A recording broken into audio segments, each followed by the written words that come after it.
पढ़ते हैं प्रेशर। तो एनसीईआरटी में फोर्स एंड प्रेशर दोनों एक साथ दिए हुए हैं, पर हम इसे सेपरेट भी पढ़ सकते हैं, कोई प्रॉब्लम नहीं होगा। ठीक है। So what is pressure? Perpendicular force acting on an area, मतलब किसी भी चीज पे प्रेशर एक्सर्ट हो रहा है। जैसे ये एक एरिया है और इस पेन से मैं प्रेशर एक्सर्ट कर रहा हूं, इस पे बोल रहा हूं, मतलब मैं क्या कर रहा हूं, फोर्स अप्लाई कर रहा हूं इस पेन पे, and that force is applied on this particular area. Simple सा कंसेप्ट है। तो हम बोलते हैं mathematically pressure is equal to force upon area, right. So now इसका यूनिट क्या होगा? अगर मैं इसे एसआई यूनिट के टर्म्स में लिख लूं, ठीक है। So force is given in newton and area is given in metre square.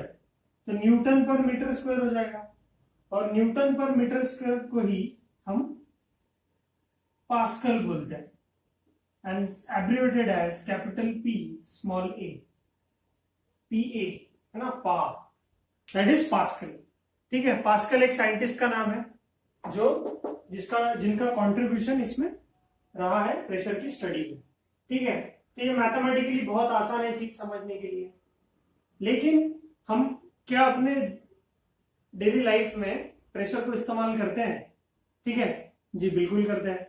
क्योंकि अगर मैं बोलूं कि एक नेल, मतलब एक कीला आपको जमीन में मतलब दीवार में ठोकना है, वॉल पे नेल को ठोकना है, तो क्या करना पड़ेगा? उसका जो पॉइंटेड एंड होगा वो ब्लंट नहीं चाहिए। अगर वो ब्लंट होगा, ब्लंट मतलब मोटा होगा थोड़ा सा, या फिर बहुत शार्प नहीं होगा, तो वॉल के अंदर नेल जाएगा ही नहीं। ठीक है। देन यहां पर भी प्रेशर का कंसेप्ट है।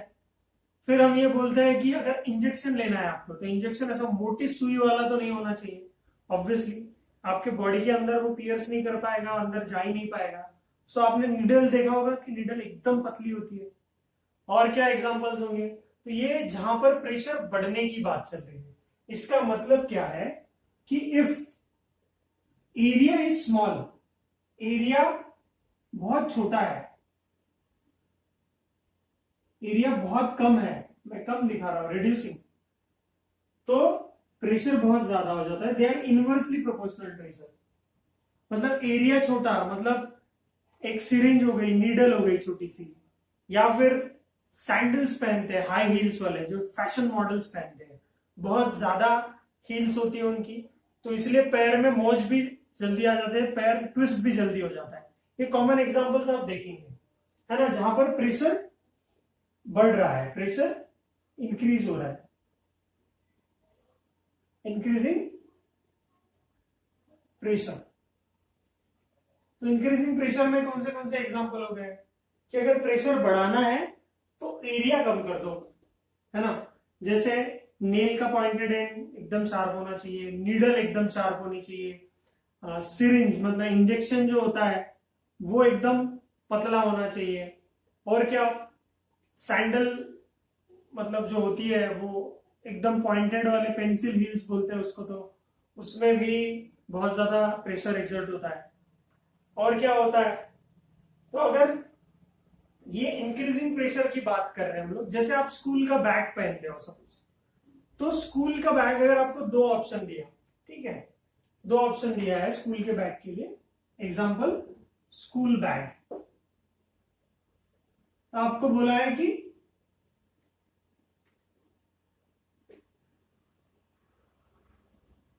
बढ़ा नहीं, बढ़ा है ना,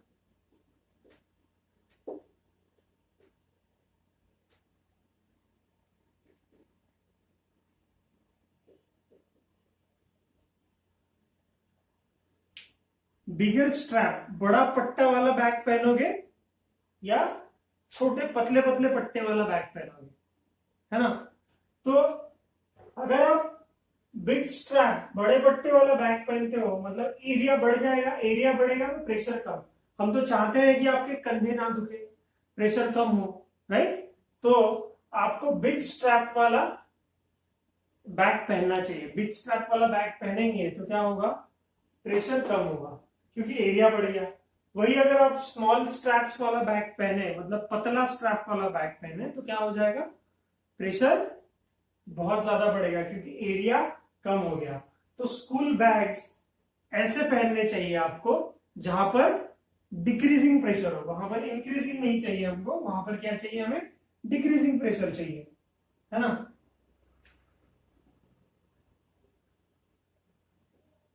डिक्रीजिंग प्रेशर चाहिए। तो इसका मतलब ये है, इससे क्या कंक्लूजन निकलता है हमारे हमारे पास, कि अगर एरिया कम होता है तो प्रेशर बढ़ जाएगा, because it is inversely proportional. And अगर एरिया बढ़ जाएगा, मतलब बिग स्ट्रैप, बड़े बड़े वाइड स्ट्रैप, बिग स्ट्रैप बोलने से बेटर मैं बोलता हूं वाइड,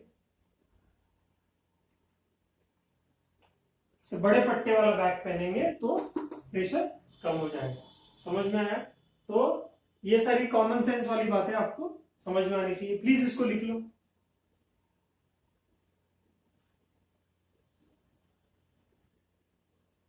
चलिए आगे बढ़ते हैं। सो नाउ इंक्रीजिंग प्रेशर या रिड्यूसिंग प्रेशर है, मतलब डिक्रीजिंग प्रेशर है, दोनों के अपने अपने कुछ एडवांटेजेस है, ठीक है। तो अगर मैं बात कर रहा हूं इंक्रीजिंग प्रेशर की, तो जहां पर प्रेशर ज्यादा है ना, ज्यादा जरूरत है प्रेशर की, जैसे नाइफ हो गया, है ना, हमको कुछ भी काटने के लिए अगर हम बहुत शार्प नाइफ यूज करें, है ना, तो क्या हो जाएगा, इजीली सब्जियां कट जाएंगी या फिर कोई भी ऑब्जेक्ट जिसको काटना है हमको इजीली कट जाएगा। तो यहां पर ज्यादा प्रेशर की जरूरत है ना। तो इसका मतलब क्या है, हम बोलते हैं ना pressure is equal to force upon area. तो एरिया को हमें कम करना है, एरिया मिनिमम करना है, मतलब बहुत शार्प करना है उसको, तो एरिया उसका छोटा कर देना है हमको, पतला कर देना है उसको, राइट। नहीं, फिर निडल आपने देखा होगा, पॉइंटेड निडल, है ना, किसी को भी पोक कर देते हो। आप लेते हो ना पेन, है ना, मुझे पता है सब कि आप पेन से, है ना, पोक करते हो अपने दोस्तों को, ठीक। फिर नेल्स, अगर आपको वॉल के अंदर नेल्स को इंसर्ट करना है तो आप वहां पर ये कर सकते हो, है ना। देखो, आपने देखा होगा एनिमल्स के भी दांत, इवन ह्यूमन बींग्स के भी दांत, हमें फूड को खाना पड़ता है, उसको ब्रेक करना पड़ता है, उसको छोटे छोटे टुकड़ों में, है ना। तो हमारे टीथ भी शार्प होते हैं, इसलिए आप काटते हो किसी को भी, राइट। तो एनिमल्स हो या फिर, तो उनके टीथ भी शार्प इसीलिए होते हैं ताकि ज्यादा प्रेशर एक्सर्ट हो, राइट। फिर फुटबॉल के स्टड्स, मतलब फुटबॉल के जो शूज होते हैं उसको स्टड्स बोला जाता है ना। तो वो स्टड्स में एकदम पॉइंटेड एंड्स होते हैं, नॉर्मल शूज की तरह उनके जो सोल होते हैं वो फ्लैट नहीं होते। इसका रीजन क्या है कि दलदल में या फिर ग्राउंड पे अच्छे से उसको ग्रिप मिले, क्योंकि अगर एरिया कम हो जाएगा तो पैर का जमीन पर प्रेशर ज्यादा पड़ेगा, राइट। समझ में आएगा। तो वो जमीन के अंदर ज्यादा प्रेशराइज वे में फुट इंसर्ट होगा और बहुत ज्यादा ग्रिप मिलेगी। तो हमें चाहते हैं कि हम फास्ट भी भागे, अच्छे ग्रिप से भागे, है ना, तो फिसले नहीं पैर, ठीक है, नहीं तो इंजुरी हो जाएगी। सो फुटबॉल के स्टड्स में भी ऐसा ही है। फिर इसके बाद हमारे बात किया था हमने कि टीथ्स, है ना, क्या होते हैं, शार्प होते हैं, है ना। So because of increasing pressure में उनका एप्लीकेशन बैठता है। ये जरूरी है क्योंकि प्रेशर बढ़ना चाहिए, एरिया कम होगा तब, ठीक है। तो डिक्रीजिंग प्रेशर, डिक्रीजिंग प्रेशर में आपने देखा होगा कि ट्रैक्टर होता है, ट्रैक्टर या फिर जेसीबी आपने देखा होगा, उसके टायर्स बहुत बड़े बड़े होते हैं।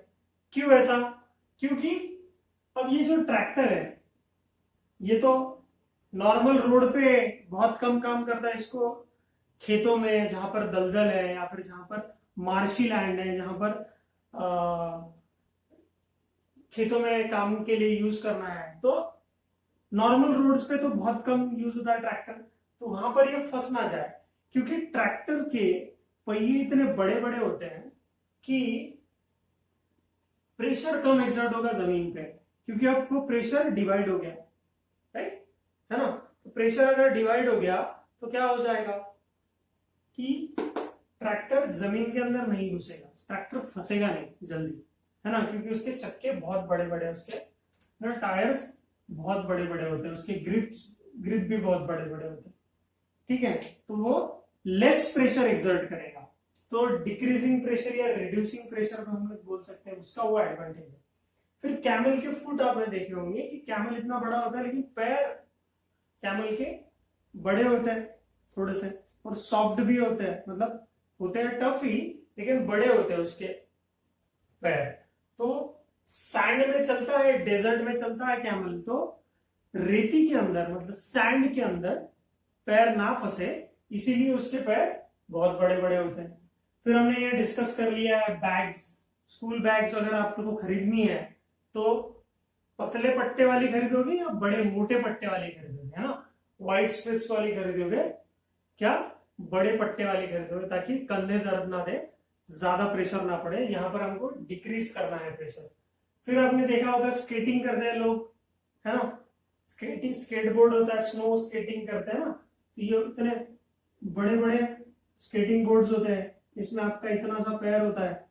क्यों इतना बड़ा स्केटबोर्ड बनाने की जरूरत क्या है, छोटे स्केटबोर्ड भी बना सकते थे, क्योंकि अगर आप छोटे स्केटबोर्ड बनाओगे तो एरिया कम हो जाएगा, एरिया कम होगा तो प्रेशर बढ़ जाएगा, है ना, तो पैर एकदम स्नो के अंदर फंस जाएंगे।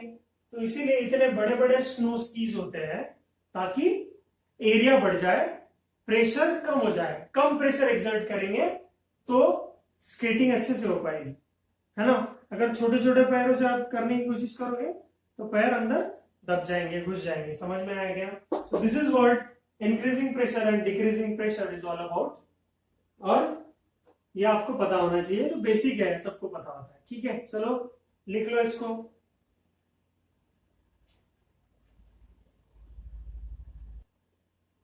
तो बच्चों यहां पर हम कुछ क्वेश्चन सॉल्व करेंगे। तो पहला क्वेश्चन दिया हुआ है, that is if a force of 5 Newton is applied over an area कितना दिया है 2.5 metre square, calculate the pressure, pressure निकालना है, बहुत ही सिंपल है। तो क्या होगा इसका सॉल्यूशन, देखो हमें पता है formula, pressure is equal to force upon area. तो फोर्स हमें पता है न्यूटन में है, तो ऐसा यूनिट है, कन्वर्ट करने की कोई जरूरत ही नहीं है। एरिया भी हमें 2.5 मीटर पर मीटर स्क्वायर दिया हुआ है, तो यहां पर लिख सकते हैं हम सीधी value, force is 5 newton upon area is 2.5, right. तो कितना हो जाएगा 2.5 इंटू 2, राइट, तो ये हो जाएगा 2 पास्कल। ये हो जाएगा आपका आंसर। बहुत ही सिंपल। फॉर्मूला को यूज कैसे करें इसके लिए प्रैक्टिस कर रहे हैं, नहीं तो आप बोलोगे कि सर इतना इजी सवाल करवाया, ठीक है। नेक्स्ट क्वेश्चन दिया हुआ है कि एरिया है 100 सेंटीमीटर स्क्वायर, क्या है, एरिया है 100 सेंटीमीटर स्क्वायर और प्रेशर दिया हुआ है 30 पास्कल। तो find out the force. Simple है, तो बेसिक इक्वेशन हमें पता ही है क्या है, बेसिक इक्वेशन तो ये है हमारा, यहां लिखते हैं pressure is equal to force upon area, therefore force is equal to pressure into area. पर यहां पर एरिया सेंटीमीटर स्क्वायर में दिया हुआ है, तो पहले इसको कन्वर्ट करो। हमें पता ही है कि 100 centimetre is equal to 1 metre. 100 centimetre मतलब 1 मीटर होता है, ये पता है हमें। इसका मतलब क्या हुआ, 1 centimetre is equal to 10⁻⁻² metre. अरे याद है कि नहीं, है ना। अगर याद नहीं है तो यूनिट्स एंड डायमेंशन वाली जो वीडियोस है वो देखो, ठीक है। तो यहां पर हो जाएगा 1 सेंटीमीटर का स्क्वायर, क्योंकि सेंटीमीटर स्क्वायर लिखा है ना हमको, कितना हो जाएगा 10⁻⁻4 मीटर का square. 1 centimetre square is equal to 10⁻⁻4 metre का स्क्वायर। सो नाउ फोर्स की जगह हम लोग लिख सकते हैं प्रेशर कितना हो जाएगा 30, एरिया कितना हो जाएगा 100 into 10⁻⁻⁴ metre square. Centimetre square की जगह इसकी जगह क्या लिखेंगे हम 10⁻⁻⁴ मीटर स्क्वायर लिखेंगे। ये क्या हो जाएगा 3, ये 3, ये 3 0 और यहाँ 4 0, तो क्या बचेगा 10⁻⁻⁻1 बचेगा, है ना। तो मीटर स्क्वायर की जगह ये कैंसल, तो फोर्स का यूनिट क्या है न्यूटन, तो न्यूटन कितना आ जाएगा 3 इंटू 10⁻⁻1 न्यूटन, ये हो जाएगा फोर्स। ठीक है, समझ में आया क्या। 0.3 Newton will be the force, समझा क्या, ये है। ठीक, तो ये बेसिक क्वेश्चन है, इसको करो, मजा आएगा।